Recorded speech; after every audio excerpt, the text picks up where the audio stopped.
Welcome back to part 2 of 3 of mistakes that are made when booking an all-inclusive resort. And this video can literally save you. So you definitely want to check out part 1 because I've been to over 20 all-inclusive resorts and have made every single mistake imaginable when booking. And I don't want the same to happen to you. So let's get right into it. Number 1 is all about the beaches. Don't assume that every resort has a beautiful beach. I was actually shocked the first time I went to Cancun. I was staying at Moon Palace and the beach conditions were terrible. You couldn't even get in the water. And it honestly just showed how much of a novice traveler I was at the time because I didn't even think to research about the beach. And Cancun and Punta Cana in particular have a huge sargassum issue during the summer. It's getting worse every single year. So if you are going for that perfect turquoise water, you could end up with murky brown waves and a beach that you can't enjoy. Also, some beaches are rocky or narrow or totally washed away. So you just always want to check recent traveler photos, follow accounts like mine, watch YouTube videos, and do your research because resort promo pics will not show you this. And real quick, I want to slip in a quick bonus tip here because I forgot to mention in part 1, since we are talking about resort pics, do not rely on resort websites or even influencer videos when choosing a resort. A lot of the content out there is carefully curated, and then you have the influencer content, which can be misleading because it's often sponsored.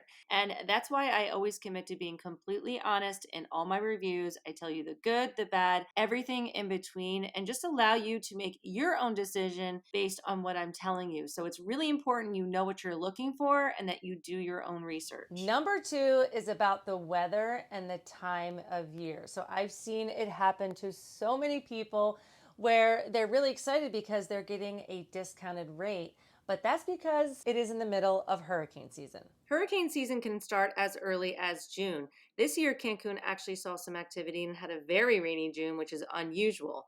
That being said, it usually doesn't get really active until late August through October. And that's why the prices drop because fewer people are traveling and the weather becomes more unpredictable. It is considered the rainy season, but that doesn't mean it will be all storms. I've personally been in late October and had absolutely gorgeous weather. So the tip here is just know what you're signing up for. You could get amazing weather or it could rain your entire trip. So be mentally prepared and consider getting trip insurance.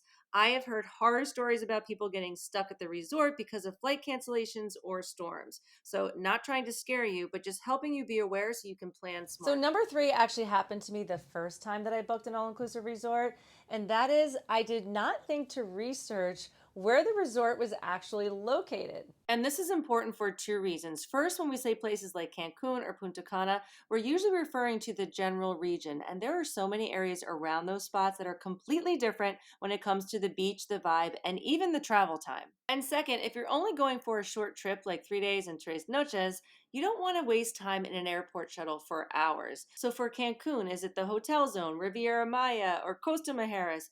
In Punta Cana, is it Cap Cana, Bávaro, Ubera Alto? There's so many different areas, and I actually go over all the different areas and the differences in detail in my Cancun for First Timers video, which I will link below in the description. Number 4 is knowing what type of resort you're going to because every resort has different vibes and also the time of year can affect the resort. Some are romantic and quiet, some are total party zones, and others are just more family friendly. So if you're expecting one vibe and show up to the complete opposite, your vacation is not going to feel like a vacation.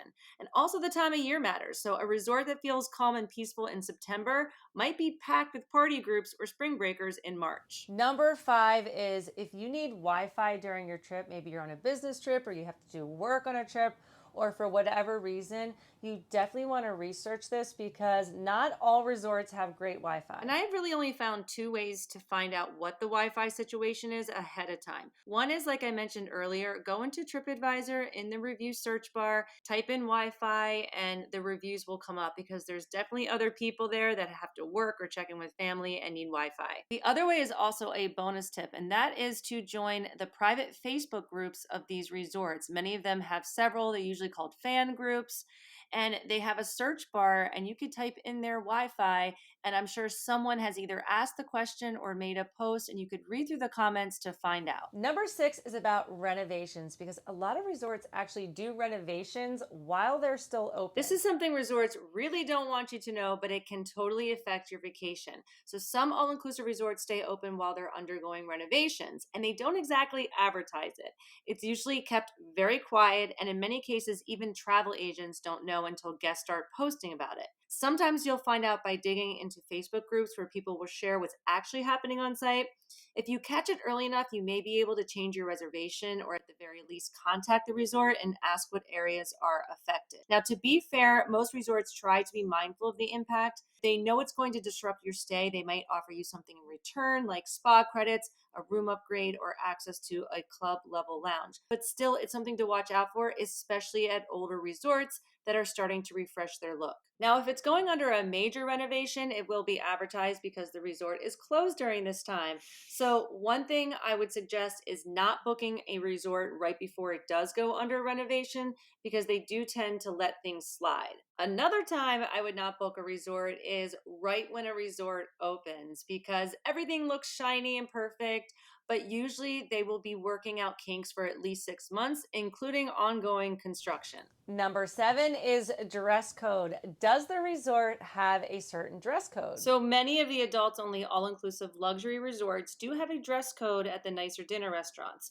That usually means no flip flops or swim cover ups. And for men, yes, pants are required. So if your man is planning to live in shorts and sandals all week, this actually might be a deal breaker. Finding the dress code requirements are pretty easy. It's usually on the resort website, listed under the individual restaurants. Now, whether they uphold these requirements does vary from resort to resort. And another way you can find this out are on those private Facebook groups that I spoke about earlier. That wraps up part 2 of mistakes to avoid when booking an all inclusive resort. So be sure to watch part 1 and stay tuned for part 3 because I'm going to be sharing some booking mistakes that people are making that no one talks about.